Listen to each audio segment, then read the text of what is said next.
Football with friends.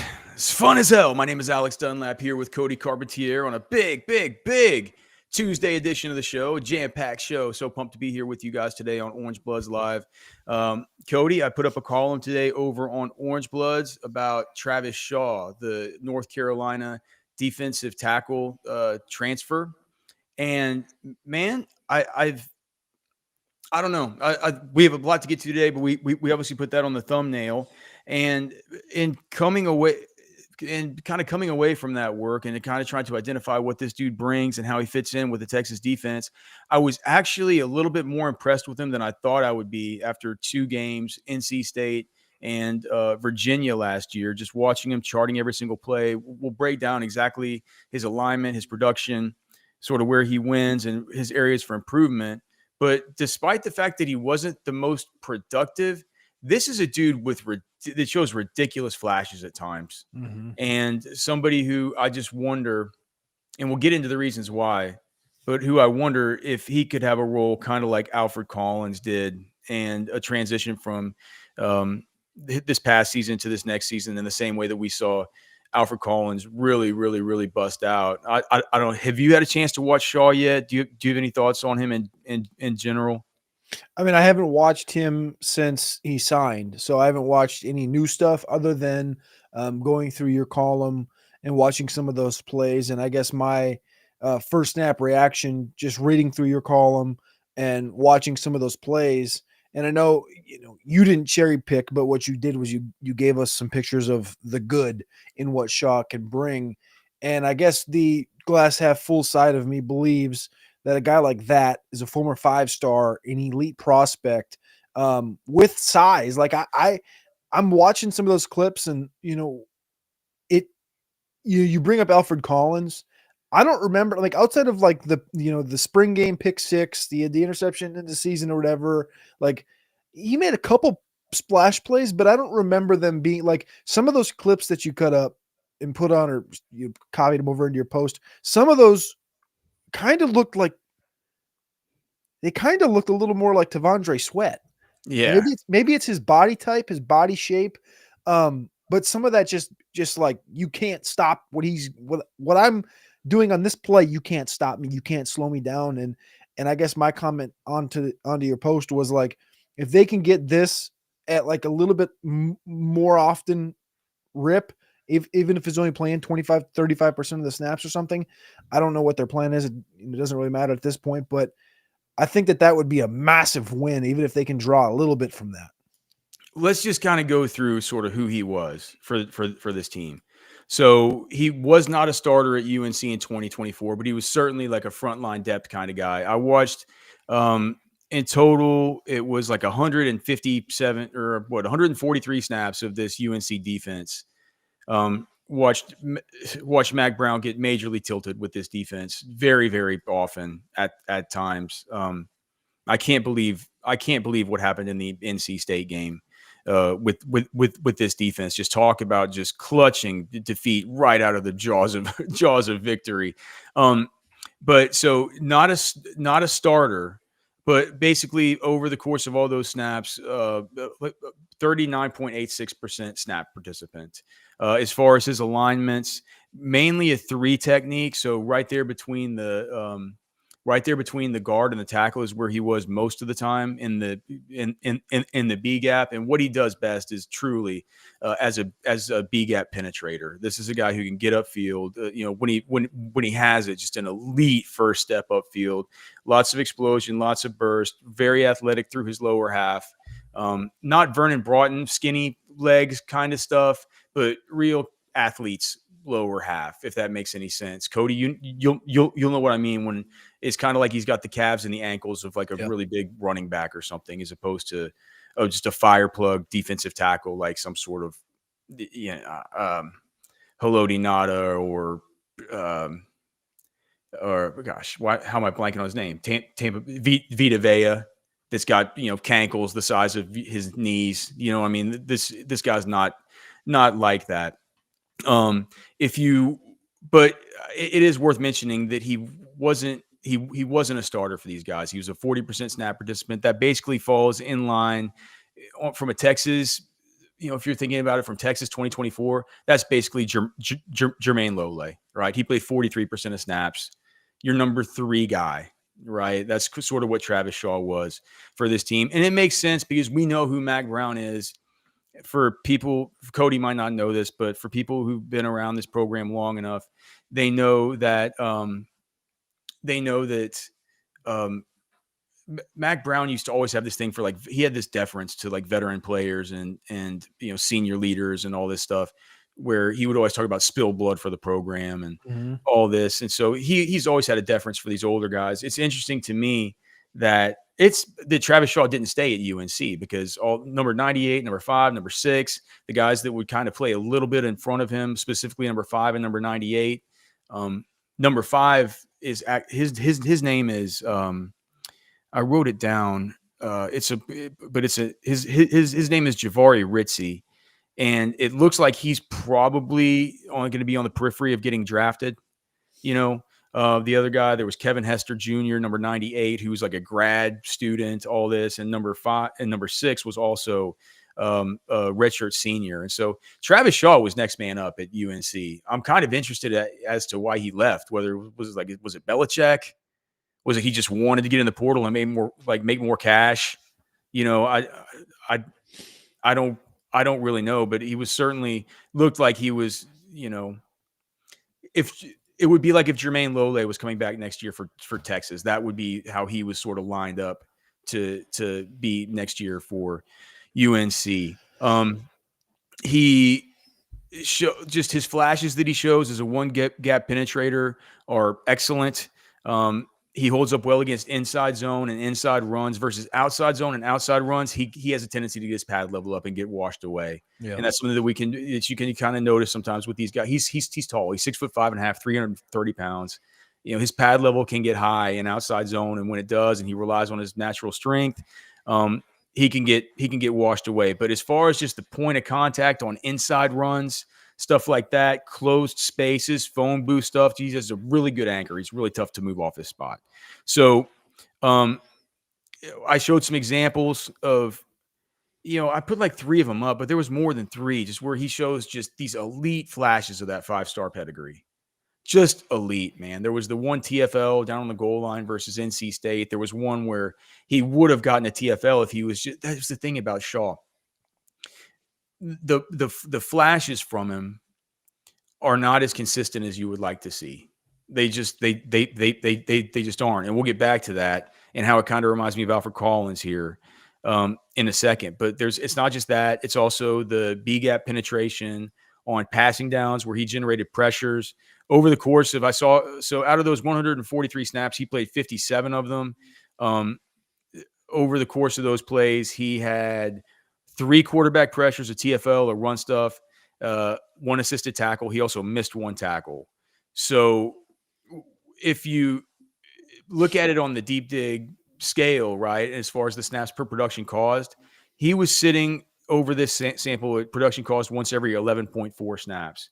And if you listen to this show, you watch this show a lot, you know that every 11.4 snaps is not very good.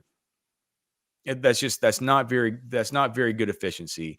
If we compare it to guys last year on Texas, Alfred Collins, 2024, generated production once every 6.5 snaps. So basically not quite twice as often, but almost twice as often. Alfred Collins, 2024. Jermaine Lole was once every 8.68 snaps. Vernon Broughton, 8.82 snaps. Bill Norton once every 8.89 snaps. So Shaw was at least more efficient than Tia Savea, who was bad last year for Texas. But Tia Savea was once every 12 snaps. So we're talking about a guy at 11.4. The efficiency is not very good, right? Alex January, who was just in over his head, green behind the ears, only played 80 snaps on the season. So not a huge sample, but not a minuscule sample, right? And a lot of Alex January's time came in garbage time, right? Where it feels like he maybe should have gotten a little bit more production. He only generated production once every 26.67 snaps. So clearly a lot better last year was Travis Shaw than Alex January in his first year. But if we look, and this is what I found most interesting, Cody, if we look at the Deep Dig's historical stuff dating back to 2015, regarding snaps per production caused, and we just filter it by interior defensive lineman only, his two comps in that exact range, it, like it's like the only guy that's been in this range of between 11 and like 12, right?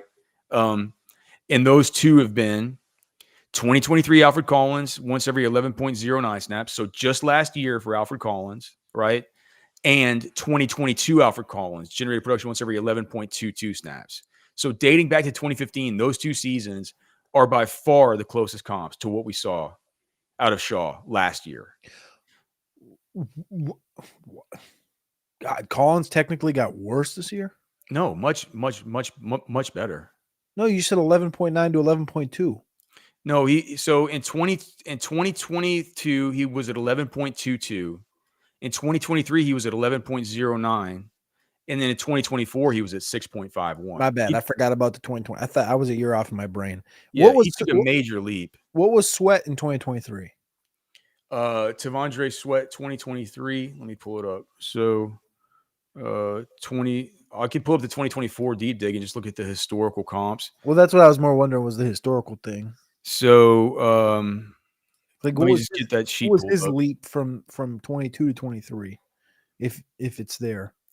Yeah. So where's the historic? Gosh, this thing has so many charts now. You get so many in that thing. The OL historical comparison, OL grades per week. You gotta just. Where is this? I'm getting freaked out now. Like I didn't delete it or something, did I? No, it's right there. It's like I found it.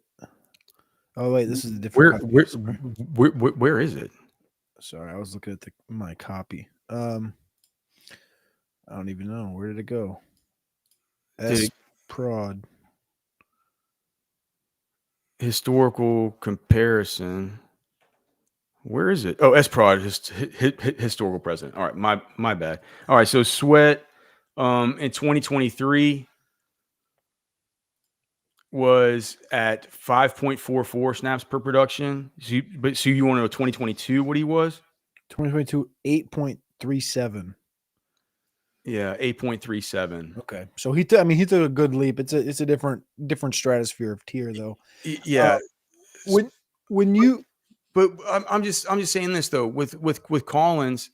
Yeah, he came into this. I say the same thing about Travis Shaw that I said last year about Alfred Collins. I've seen immense flashes from this guy. He's got great length. He's got great size. He's got a great first step off the ball. He's made awesome plays. He's done stuff that makes offensive linemen look stupid at times. Yeah. He's shown a lot. Like he gets his hands up. He blocks he can knock down footballs to the line of scrimmage. He can use his length. He's got coordination. You could see why Travis Shaw was like the top defensive tackle in the whole country and just a major coup to go to a place like North Carolina, right? You can see it. And you're like, all right, well, why is he kind of a backup? Why is he not that productive on a per snap basis and all of it? You're like, well, because he doesn't play consistent. And it was the same thing about milk carton Alfred Collins. Mm-hmm. It's in 2020. He was on the milk carton, man. We're like, why can't we see this over and over again? Then all of a sudden, Kenny Baker gets to town. I don't know whether it's him that was able to tease it out of him, whether it's just like Alfred Collins saying, I need to make some money. I need to get better. Whether the scheme was helpful, whether having better pass rushers on the outside might have helped. Like, did it help that there was better coverage on the back end? It could have been a major confluence of things. But the fact of the matter is, right now, Travis Shaw is at the point in his career that Alfred Collins was in last year. He's up now. And so after watching this, I'm thinking to myself, well, he's probably going to start. It's probably going to be Cole Brevard at the nose and this dude at the 3 tech. And at the very least, it was at the very least, it was going to be something where we're talking about the 1B at the 3 tech here. I think he'll play 3 tech. He played like 80% of the snaps that I watched at the 3 tech. They put him in specifically at nose down at the goal. He plays in the goal line package. They put him at nose at the goal line package.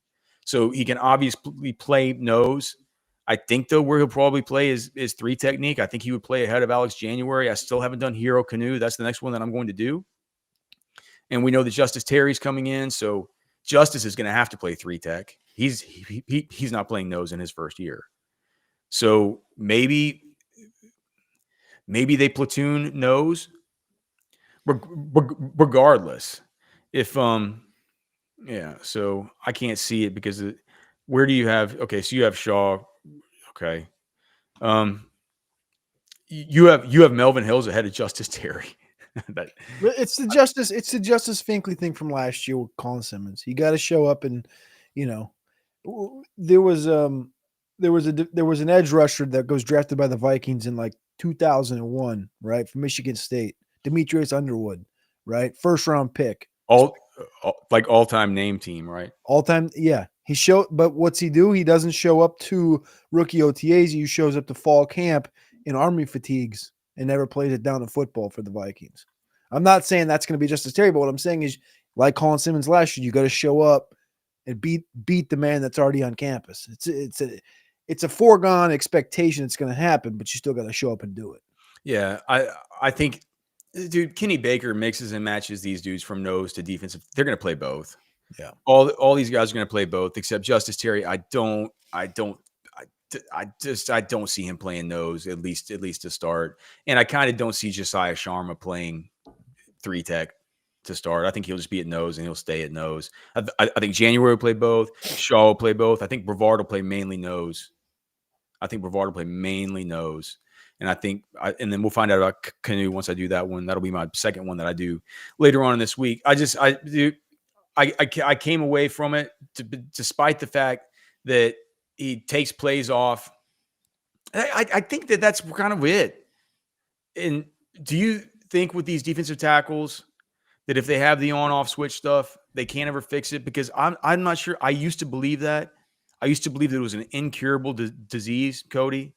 And that's why I would love, and I would just always fall in love with the prospects like the Star Latulele and, Dontari Poe.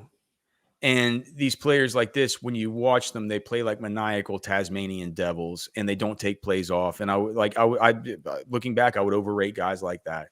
Yep. Because I just thought that the on-off switch disease was incurable. And what I've learned since then is it's not incurable. Keandre Coburn, to a large degree at Texas, cured it. Tavondre Sweat certainly cured it in his final season. I think Alfred Collins cured it a little bit in this last season. It has a lot to do with your consistency when you like, but this guy, he'll take plays off. I'm not sure that that's going to get by at Texas. It's like, so I think he's poised to take a big step. And I can't, looking at the numbers, I can't say that I'm any less or more worried about Travis Shaw from North Carolina, the former 5-star with elite traits, just bursting off the tape traits. Like, go to Orange Bloods. Look at some of the clips I put up. Bursting off the tape. I can't tell you I'm any more or less worried about him than I was about Alfred Collins, who I'd seen be really no good for 4 years coming into 2024. I think that I feel in a better spot today than I did a year ago when all we were talking about was Alfred Collins being on the milk carton, and then he has it was a pick 6, right? The spring game, right? Yeah, it was like the first play of the game or something. I think that, I feel a lot better where we are today talking about Shaw than that. I also think, your Star Latulele and Dontari Poe thing, I don't think that was bad process per se, but I do think, like everything else in the last decade and a half, is the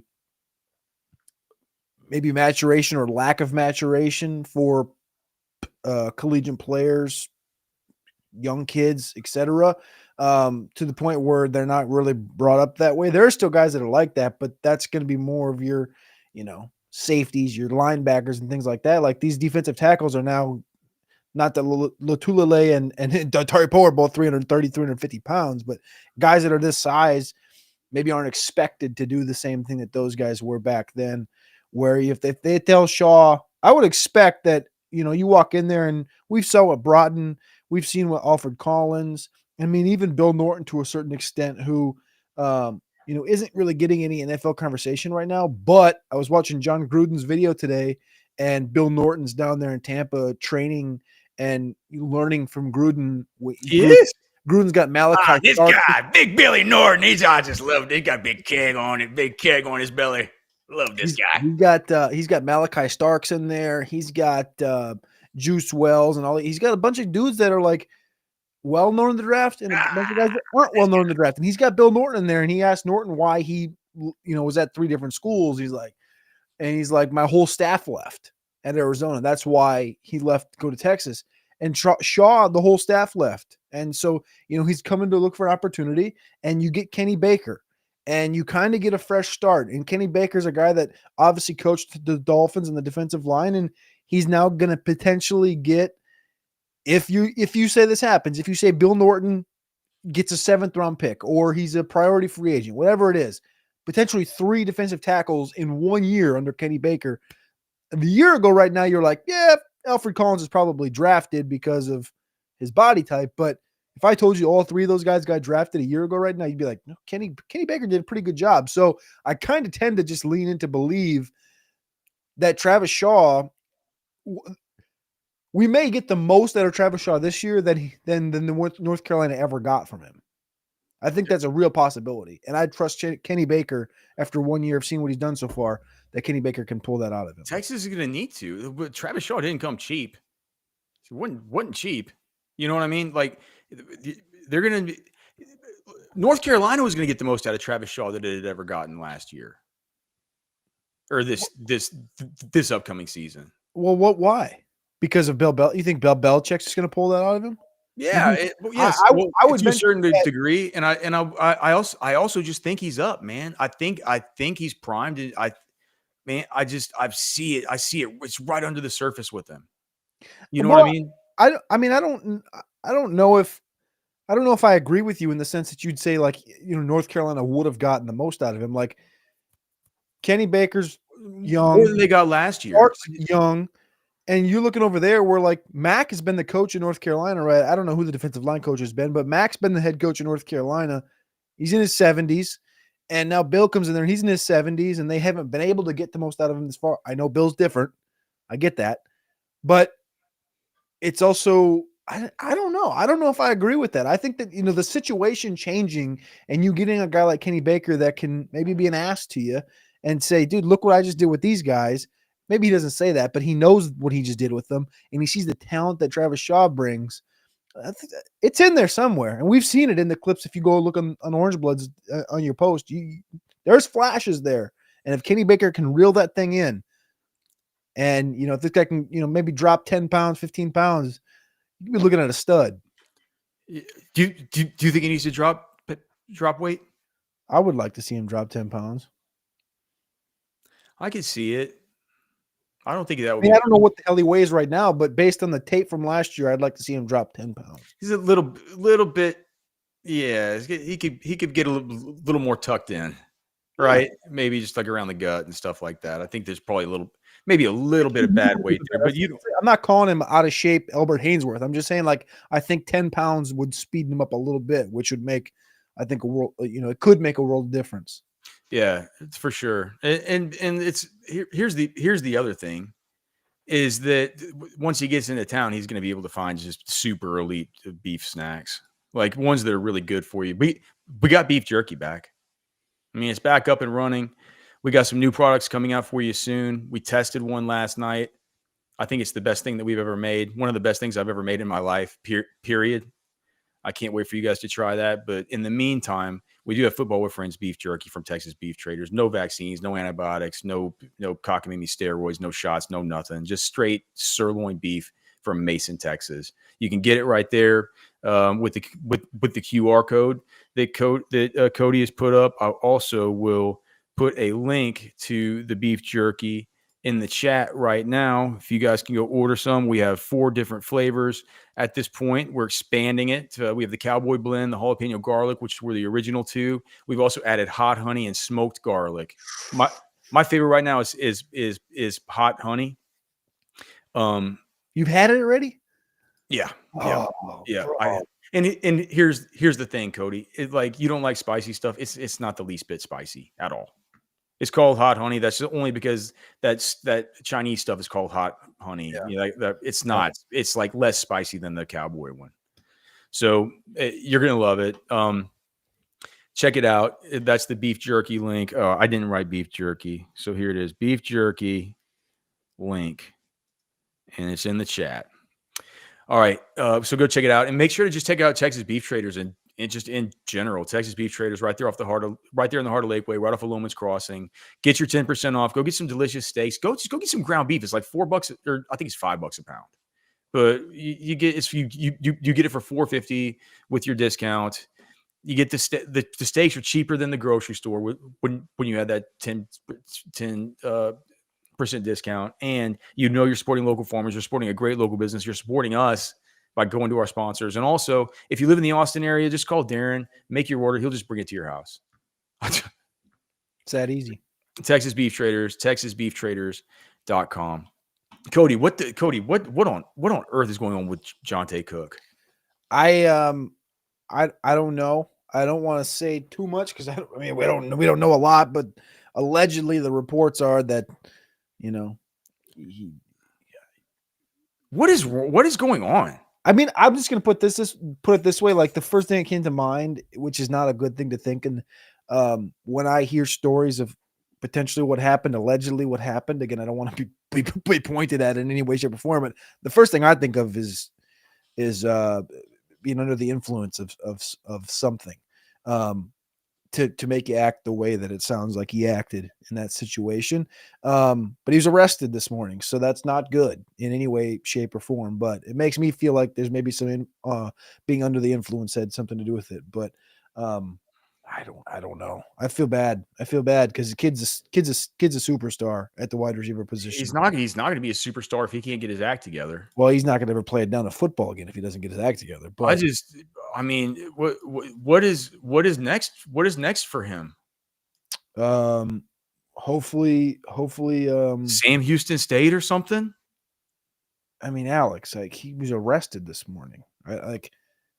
For what was like because he stole someone's car keys. He stole someone's car keys. Allegedly stole someone's car keys. Allegedly in a drive-through, and then didn't steal a car, but then was tracked down by the police allegedly.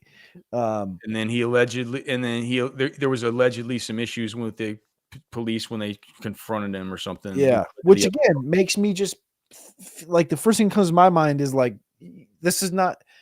He's a good kid. Like it feels like he potentially could be under the influence or something, but I just don't want to say anything. So it's like I don't know. Yeah, I feel bad because the kid's got had a bright future at one point. I think he's still young enough that he can correct it and get dialed in. But I think the next thing is just trying to get the right foot in front of the other one. I mean,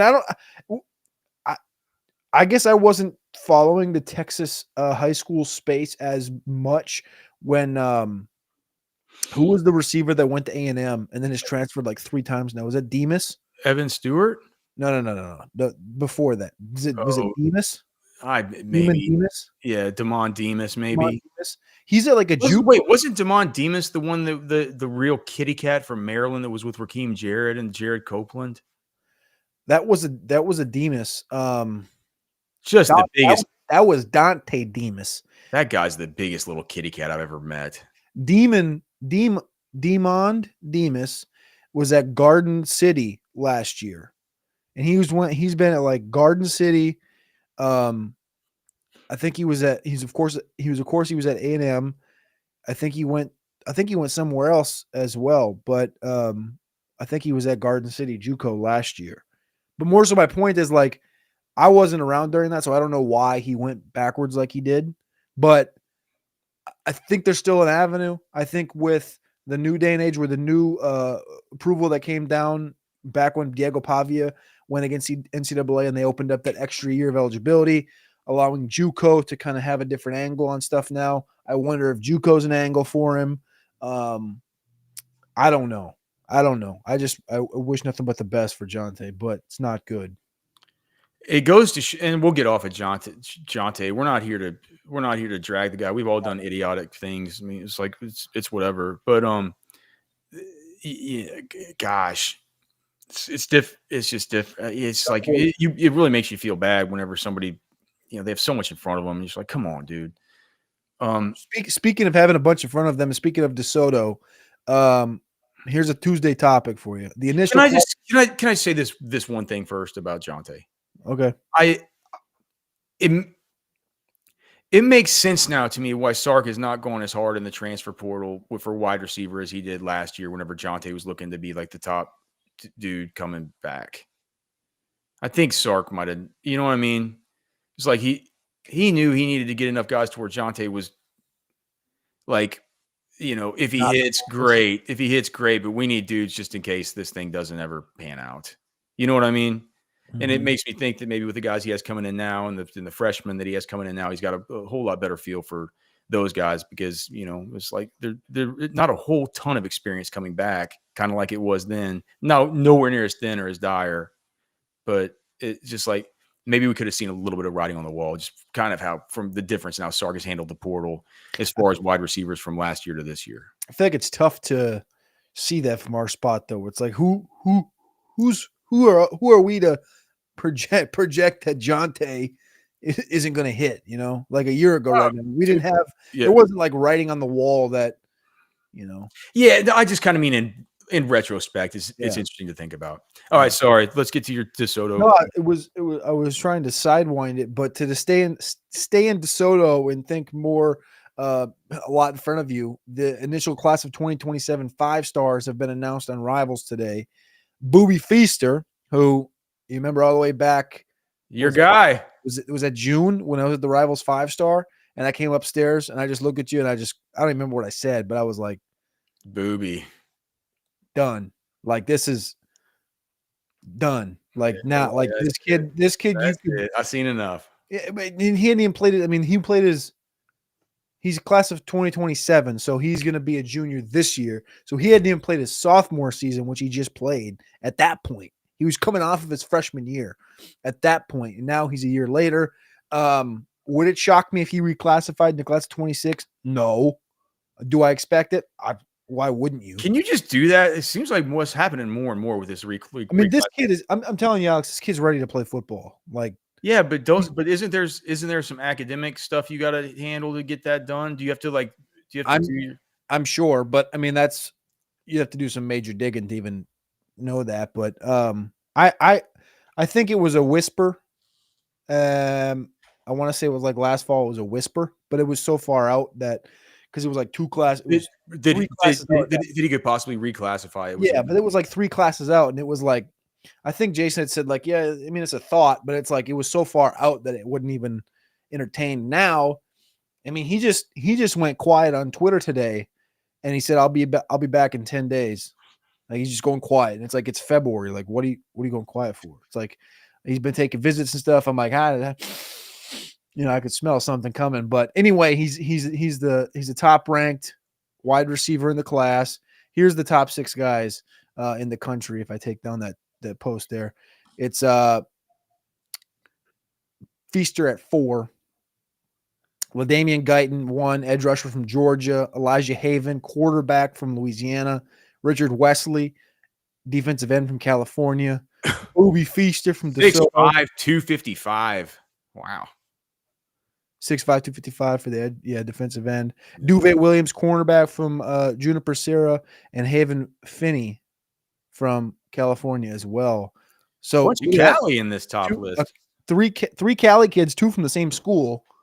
That's interesting. That's actually pretty cool. Cornerback and edge rusher. I bet that's a pretty solid squad. But nonetheless, Booby Feaster. Reminds you that Anthony Hill, Bear Alexander.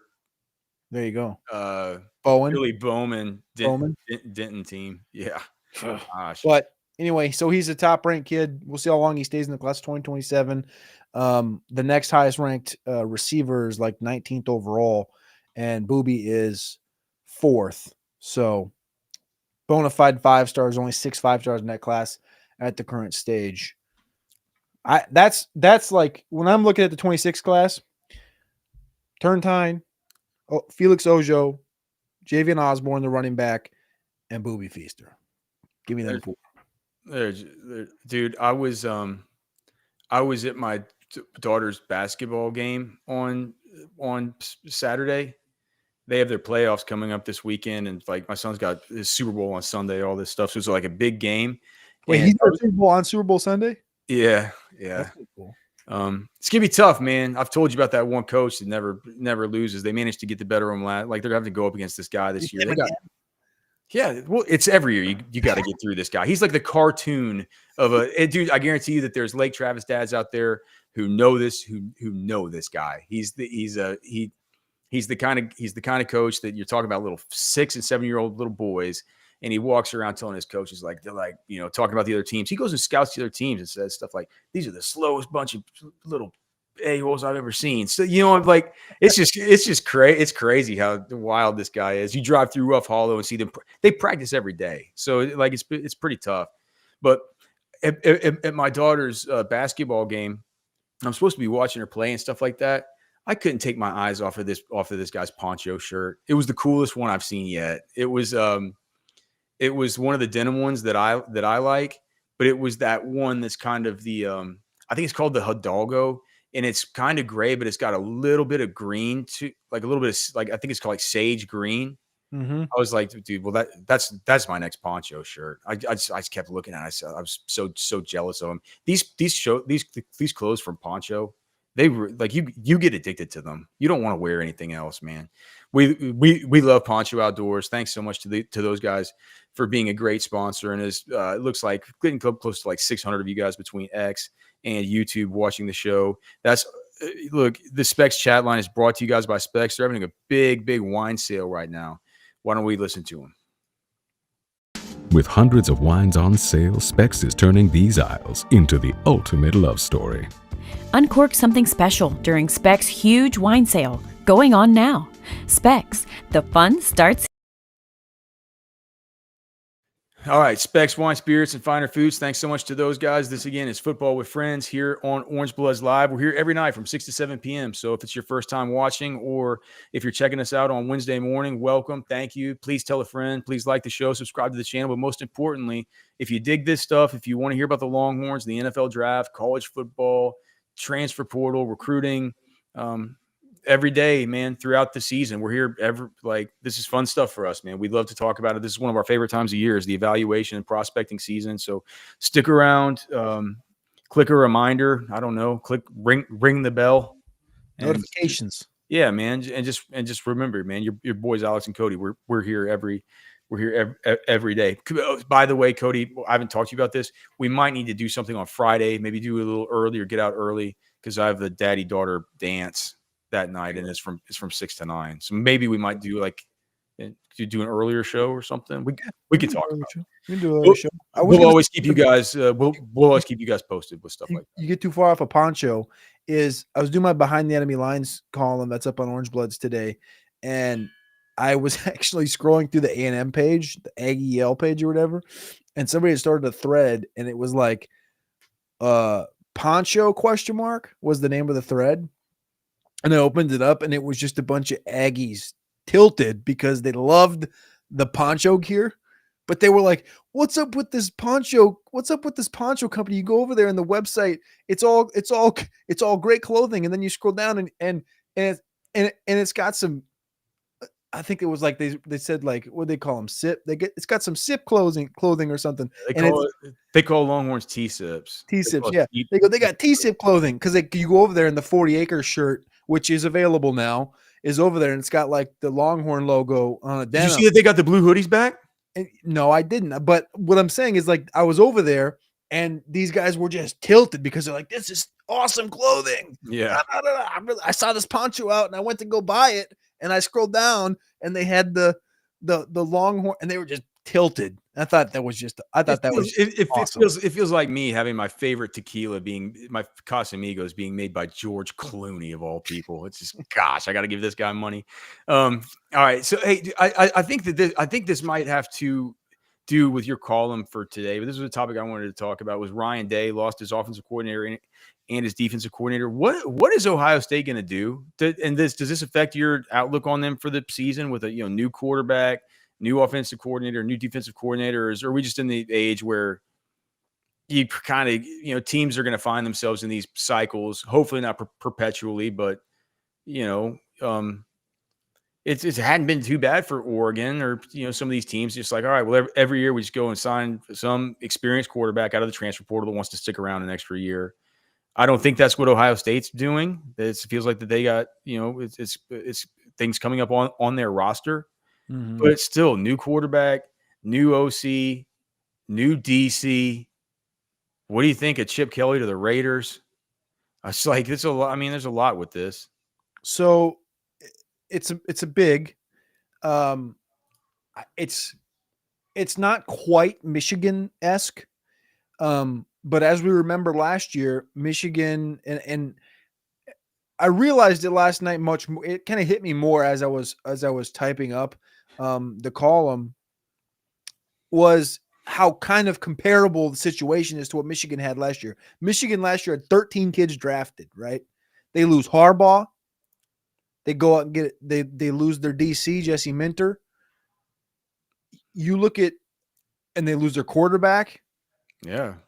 In that, amongst those draft picks, they keep some guys on the defensive line, the cornerback, Will Johnson. They keep Mason Graham, Kenneth Grant, right? That's your feature. All right, the defense is going to be fine, but they lose all these other pieces. They also have the cover boy for the college football 25, Donovan Edwards, right? He's back. They didn't even do anything this year, right? It was all Khalil Mullings. And you compare it to what Ohio State has, where they're losing obviously both of their backs. They're losing their quarterback. What's projecting to be 15 or 16 draft picks right now in Ohio State, which is more than what Michigan lost. Yeah. Yes, you still have Ryan Day, but pre-Chip Kelly, pre this year, Ohio State hadn't won a title. Ohio State hasn't been able to beat Michigan. And so now you're down 15 or 16 prospects, quarterback. So quarterback, 2 running backs, receiver. You're down your offensive line coach, Justin Fry, who's now at the Cardinals. You're down Jim Knowles, who goes to a de facto rival in Penn State, who just was in the college football playoff. And you lose Chip Kelly to the Raiders because he gets a bag. Both of those guys, I think, combined for like $9.5 or $10 million in their 2 deals. And Ryan Day's just sitting here by himself, and he's got a quarterback situation to deal with, just like Michigan did. Now, his quarterback situation is a lot better. Michigan's was. He's got number 1 overall player, Julian Sayin, number 2 overall player this year, Tavian St. Clair. He's got Keenholz from South Dakota, the South Dakota State Heisman. He's one of the greatest players in South Dakota State history, Lincoln Keenholz. They're going to have a great quarterback situation to deal with, but they have a lot. I mean, I wrote it. There was a title of my column today, 207 days until Columbus. And I literally said, who is the OC, DC, QB? And you could have said O-line coach too, for all I care. And I kind of went through the situations, who you're looking at. On their web, on not Bucknuts, on Dot the I's, at the OC, the main topic was Brian Hartline. And if you think about it, Brian Hartline is a recruiter, and how long he's been the wide receiver coach, it would make sense that he would be due for an offensive coordinator. Isn't he already like the assistant head coach or something anyway? This is what I'm saying, though. He would be, you would think as a receiver coach, he would be in line to get the bump up to OC, or the way I view it, why wouldn't he be up for like a head coaching job next year? Like, he feels like he's that close. They also brought up Billy Fessler. I don't know who that is, but it says he would seamlessly slide into the quarterback coaching spot, according to their website. Jim Knowles on the defensive side of the ball. They brought up Denver Broncos defensive back coach Jim Leonard, who was at Wisconsin 2 or 3 years ago, and Matt Goreri. I don't know who that is. And then the offensive line is what it is, but there's like 3 guys they listed. But nonetheless, like you said, they have a lot of things to fill. Not just the 15, 16 draft prospects, not just the quarterback position that you got to fight through. That we talked to a source at the Senior Bowl, and I'm like, who's the quarterback? And he goes, well, probably he said it was saying. He says probably saying, but he goes, there's people that want Keenholz to start and that think Keenholz can start. And I said, yeah, but we all know that Tavian St. Clair is the better quarterback, right? And he said, right, that's true. Everybody knows that, but he's a true freshman. So like there's a weird dynamic there where it seems like it's saying but I don't know if it's going to be straight up just given to saying. And I think to wrap this all up, 200 days, and there's a lot of question marks around Ohio State. But one thing that's not a question mark is the fact that Catch put out their super blue chips. Like you said, they got 21 super blue chips. Texas has 20. Georgia has 26. So they're still top, and Alabama has 20 as well. They're still top 4 in overall super blue chip talent on their roster, but they are getting rid of a lot. We got Ben Webb with the super chat. I'm not sure exactly what it means. I put it up earlier. Silent? So he's saying, do you get the joke? Do you think he's saying he thinks he's a silent commit? I mean, I pray. Texas fans should pray. Yeah. Thank you so much, Ben Webb, for the $1.99 super chat. If you guys have super chats, man, we would love to have them again. If it's your first time watching, I'm Alex. He's Cody. It's Football with Friends here. We're here every night, 6 to 7 p.m. We're so glad to have you here with us. One quick thing, too. One thing I wanted to talk about, I guess it kind of parlays into, offensive coordinator, defensive coordinator, Brent Venables. Yet Sunday announced he's going to be calling plays on defense next year. And this comes after basically he wasn't able, he was not able to land. Gosh, why am I blanking on his Knowles? He wasn't able to land Knowles. Yep. That was part of what it was. He ends up bringing in some dude from Arkansas State or something like this as some kind of defensive assistant. And what his quote was is he says, I've reflected on all facets of our program over the past several weeks. Since I was hired as head coach, we've carefully assembled a defensive personnel and scheme that's suited to compete at the highest level, and we've built a deep and talented roster ready for the moment. I have high expectations for our program. We'll do everything in my power to achieve our goals for our players. To that end, I will take over defensive play calling responsibilities for the 2025 seasons. So he's basically he's in this spot where I think Sark handled this whole thing right about saying, like, look, I'm going to come in, I'm going to be the head coach, and I'm going to run my offense. And that's how it's going to be from the very beginning. And it's none of this stuff like Tom Herman had where it's like, I got to be the head coach, or I got to be the play caller, or do you know what I mean? It's like you're kind of getting hired for what you're able to do on that side of the football. And I think you should have more than just have your fingers in it. I think you should probably be calling the plays and being the head football coach. I just wonder, it's like now he finds himself in a spot where his back is against the wall. And I think that Texas fans would hope that he does well enough not to get fired, because you don't want Oklahoma going back to, hiring some kind of Bob Stoops disciple and having to just deal with Oklahoma being Oklahoma again from the earlier part of the 2000s. But like, how much do you think, how do you weigh those? Like, how do you juxtapose those two things? Like, having to be the CEO of the whole program versus having to do the defensive play calling. It feels to me like it adds a new dynamic that might be somewhat tough to navigate coming into year 4? Coming into year 4. Does this all have to do with whether Ben Arbuckle and Mateer are going to get things like? I don't know what to think, man. I think that OU is kind of in limbo right here. I think he is out of a job at the end of the year unless Mateer, is a Heisman, top 10 guy at some point during the year, and he pretty much puts this thing on his back. Part of my behind the enemy line stuff, I went over to the Oklahoma site and was kind of digging through the coaching, hiring, and the situation over there. I didn't realize this stat here. I guess it's a stat. Right now at Oklahoma, so they got Nate Drilling, who you mentioned was the interim head coach and defensive coordinator at Utah State. And then before that, he was the defensive coordinator actually post this, he was hired as the Arkansas State defensive coordinator earlier this month, but obviously hasn't coached there. He then took the Oklahoma job. And then they also got Wes Goodwin, who was the defensive coordinator for Clemson literally a month ago. So they went and got the other defensive coordinator. So it went from Venables to Goodwin at Clemson. Now they go and get Goodwin to join the staff as well. So now at Oklahoma, they have 4 staff members: Venables, Drilling, Goodwin, and Brandon Hall, who have all held the role of defensive coordinator in their career, plus Todd Bates and Jay Valet, who currently serve as co-defensive coordinators as part of the staffing shifts, Venables will serve as defensive play caller on game. Why does Jay Valai sound familiar? Was he at Texas for a year or something?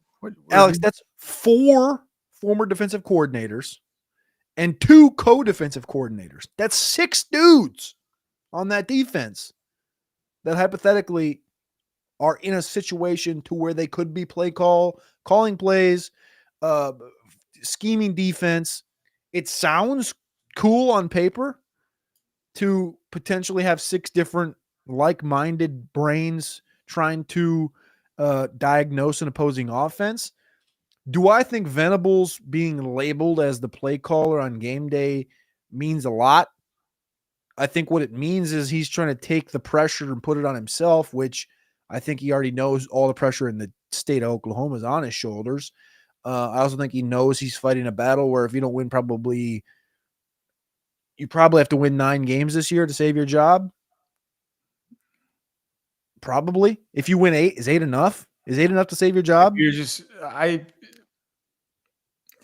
Well, because what 8 means is you're not in consideration. No, at least with 9 wins, you can go around like a like. You can have some kind of what's the guy that's tilting at windmills? This dude, what's that book? He goes on this quest, and it's like, what is the name of that guy? Don Quixote, like some kind of quixotic, quest to like Lane Kiffin saying like, here's all the reasons why we should be in, even though you're not going to get in, right? You could at least be doing that. You can't be doing it with 8 wins. With 9 wins, we've seen that people can at least make the argument. The fans can be like, hey, we're tilted, like we should be in. Because we beat, There's hope. There's hope there. Yeah. There's hope, and it's like one little step forward next year, as opposed to another year of disappointment where it's straight back to the Texas Bowl. You know what I mean? Mm-hmm. Go play some sleazy Big 12 team. I just think, like, when I read that off, like, does that sound nuts to have 6 dudes that are technically defensive coordinators on your defense? Well, so Jay Valai, I looked it up, and Alan McCade is saying it in the chat. So he was the Texas cornerbacks coach in 2020. So I guess that would have been Herman. Yeah, Herman.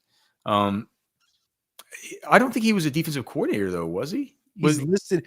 So he's currently the co-DC. All right. Okay. Yeah. Yep. According to OU Insider, he's currently the co-DC. So these guys are probably going to lose those titles, I would assume, given all of this. And I don't think Wes Goodwin would leave Clemson to go to Oklahoma and take a lesser job. I don't think. I mean, They just made the playoff. But who am I to say? I mean, Jim Knowles he's also the highest paid. Whatever, it doesn't really matter. But I just think it's interesting that there's literally 6 dudes there. They know they have a lot of cooks in the kitchen, Cody. Lot. Yeah, but it didn't work out too bad with Coach PK bringing in a Johnny Nansen, right? If you can keep your egos in check, you can do some things. That's one dude. That's not 5 other. That's not 5 other dudes. It's like, hey, I'm gonna come in here. I'm gonna help the linebackers. I'm gonna help you. I'm gonna assist you. I'm gonna be your co. Now you all of a sudden you got a basketball team of coaches that you're like, all right, who's point, who's center, who's calling plays. Yeah. But I mean, hey man, I did all the work this week on Arch. I think I can call it better. All of a sudden you got, maybe it's not as direct as that, but I don't know. It seems like a lot.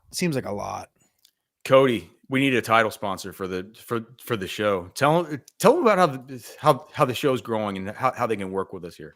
The show is growing like no other, though, over the course of the last 5 months. Thanks to you guys in the chat. Thanks to you guys watching after, not live. Thanks to you guys watching the next morning, the next day, the next week, and continuing to support Orange Blood Live, continuing to support Alex, continuing to support myself. We appreciate all of our sponsors, but we're always looking to add more at Orange Bloods. If you want to advertise your business to thousands of Longhorn fans, again, contact Sonny Nelson today to become a sponsor of an Orange Bloods Live show or a column on the board as well. email Sonny Nelson at orangebloods.com or call 512-924-4038. Again, we're looking for a title sponsor for Football with Friends. It's going to be a great year, a big year, another year of ascension. Orange Bloods Live. Yeah, man. Give Sonny a call. Nowhere to go but up, dude. That's why Cody and I, man, we know how to hustle, we know how to grind, and we know that you guys want us to come in, talk football, get out. We don't bust your butt with a whole bunch of like the show, subscribe to the channel. Although we're gonna ask now. All right, now. You can follow Cody on X at Cody Carpentier. You can find me at Alex Dunlap NFL. You can email us, fwfemails@gmail.com. Oh, man, we got one from our guy Tom that I'll bring up tomorrow that puts up it. He has an awesome scenario that I wanted to talk out with you. And we didn't have time today. Thanks to our great sponsors, Poncho Outdoors, Texas Beef Traders, of course, our beef jerky over there at Texas Beef Traders, all 4 new flavors, and a new product to be announced very, very soon. Specs, Wine, Spirits, and Finer Foods, myperfectfranchise.net. Thanks to all of them. Most importantly, thanks to you guys just for watching, for continuing to come back, for helping the show to grow so very much. We can't thank you enough. Whether you're watching live, whether you're going to be watching it tomorrow, whether you're going to watch it throughout the course of the week. Thank you for helping our numbers to go up so much. And tell a friend. All right.